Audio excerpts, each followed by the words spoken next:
Good morning, Kyle from Scram Speed. We are T-minus about 2 weeks till drag week this year, and I got the car on the lift this morning doing a little bit of preparation for drag week. And I get asked a lot of questions about the car, how we do things. People don't believe we haul a trailer with a car that can, run potential sevens, things like that. And over the, 5 drag weeks I've done, I've learned a lot about the setups and what it takes to get a trailer down the road and, survive on the road part of drag week. And I get very little time to do this stuff because we're crunching, but I figured that while I have it up on the lift and I'm doing something this morning, I'd take a little video because I've had people ask me this specific question. So it doesn't apply to a ton of people, but anybody doing drag and drive events, you're gonna wanna watch this.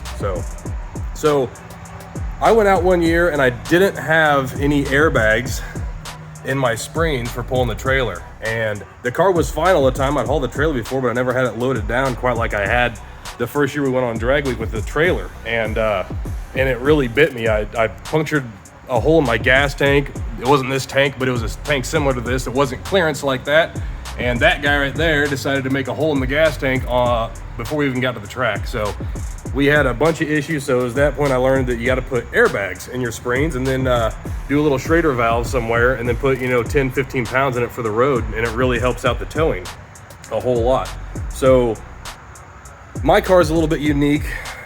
Not necessarily in a great way, but it's unique in the sense that it has these coilover springs in the rear. Those are just 3-inch coilover springs that we have in the rear of it. And I've had people with similar springs ask how you get airbags in them. And there's a part number to it that you can get, and it's just a little Firestone or airlift airbag. People make these little tiny ones.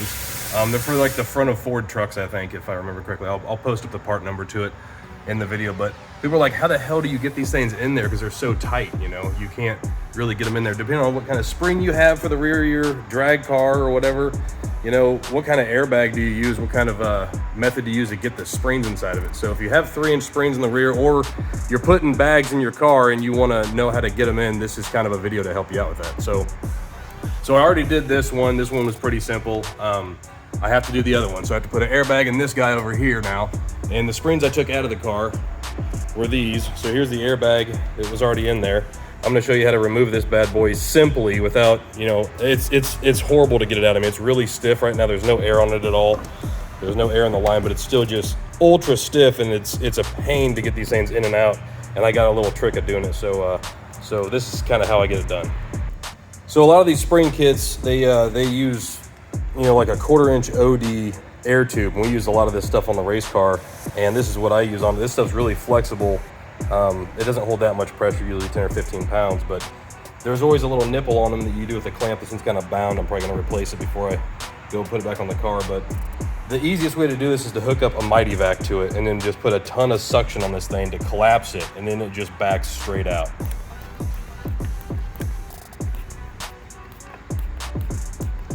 So now that it's starting to wrinkle, it's holding pressure. I'm just gonna push on it. There it goes. And it just wrinkles down right like that. And that gives you enough so that way you can pretty much fold it in half and back her straight out. So now I got it pretty much folded in half. The pressure bled off a little bit. I'm gonna put a little bit more on it so that way it kind of sucks it in. It's holding tight right there. And it simply comes out just by spinning the coil.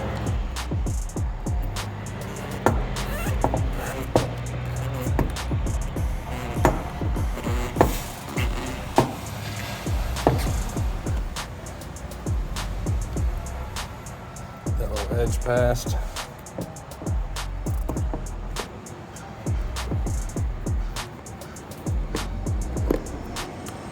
And there you go. Came right out. So that's the removal process, getting the bag out of the spring. I'm gonna go get the new spring now. I'll show you how to insert this thing into the new one. So I'm ready to put it back in now. I'm just gonna kind of give it a taco shape, my hand. And then reapply the pressure to it since it bled off a little bit over the last minute or two. We're taking the spring out. Just gonna simply roll it in there.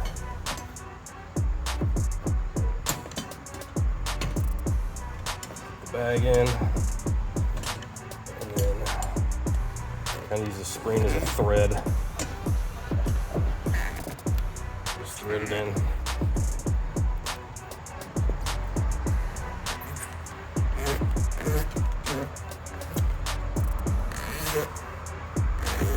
I usually put them right about in the middle. I don't have a preference exactly where it goes, but somewhere in the middle-ish, right about there. Looks good to me.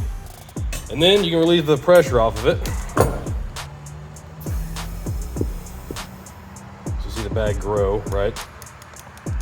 Now, it doesn't usually work to just flip the switch and put pressure to it. It needs more than that to actually see the bag, or it's gonna have that kink in it. So let me show you the next trick as far as getting this thing blown back up and actually sitting straight kind of in there. So here's my rig for how I seat them. I actually use a cylinder leak down tester, and I just hook it up with an air hose and I apply pressure to this thing to get it to fully seat. I've found in the past, you know, on the other one I did it as well, if you don't lubricate this bag and you just apply pressure to it, it won't actually seat all the way. It'll kind of retain that right there in it, and you don't really want to go putting 100 pounds on it. So you want it to seat under, you know, 20, 30 pounds. So just make sure you get it halfway straight in there, about where you want it at. And then I just take some glass cleaner and just lube it up real good. Once you've got it lubed up real good, then all you gotta do is apply just a little bit of pressure to it so it doesn't roll away, and then it pops right out of it. I'm just gonna try to put like 30 on it. Yep, there it goes, right like that. It's that simple. Back it back off, and then your spring's ready to go in. And that is, I mean, it's sitting in a good spot. There's a little pocket that the thing actually goes in and sits in, but that's how it actually seats and sits. Got the springs back in. Both of them look good. They both sit at the right spot. So there's the pocket that it sits in, just above that. Looks good to me. The airline's not being obstructed. Got them both teed together, and then it runs all the way back there to that Schrader that's out here, right there. So both of those airlines are all hooked up. Nothing's wrong with it. I was doing a spring change on the car. That's actually what led me to do all this stuff in the video, but I measured ride height before, and we were at 27 1/4 right there with the 125 spring. So I got her hooked up back here now. Got it all hooked up. I'm gonna see what it does at about 20 pounds, see how much it lifts it. So give it about 20 pounds. Right there is 25 pounds. Just hitting it, but it moved up a good bit. I know it got a lot harder. So 25 pounds, that yielded a 1/2 inch of ride height, right at a 1/2 inch. And I'm sure just by that, oh yeah, she's good and stiff. So, so 25 is plenty usually pulling the trailer. These are a little bit smaller bags. My old one were stock style springs that I had a handful of years back, and they had huge bags in them. So I bet those didn't require as much air. These might require some more. So let's see if I can give it like 40 or so. So, ooh, that's 45. It raised up pretty good that time. And yeah, she's a rock. I mean, it ain't going nowhere. Even with a 125 pound spring in the back of it, it ain't going nowhere. I'm sure that raised it a solid another 1/4 or 3/8 inch. So she's riding pretty tall now, but that's what you need when you have, you know, 150, 200 pounds of ton weight on it or whatever, bouncing up and down on the road. So, but that'll work. It's holding pressure.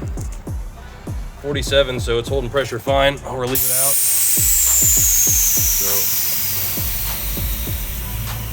leave all the pressure out of it, and then it should be good. It's now ready to hook the trailer up to it and give it a test down the road and see how she does. But that was just a quick tip I kind of wanted to give you guys for the drag week stuff. Airbags are a lifesaver. We didn't have them the first year, and it was a nightmare the whole time. I have a couple other tips and tricks for all my first time drag and drive guys that I'll give out. It's just things that we, you know, found really hard in the beginning when we were doing this stuff, and it was something we fought all week long or just had to deal with all week long. Then it was like one of the first changes we made for the next year. So I'll try to tip you guys in on all those here over the next couple videos. But make sure you like and subscribe. Scram Speed's YouTube page if you want more stuff on drag and drive cars, and I'll try to give some more updates on the blue car. I haven't done any updates at all forever, so I'll do a once over the blue car here soon and give you some more of that. So thanks for watching.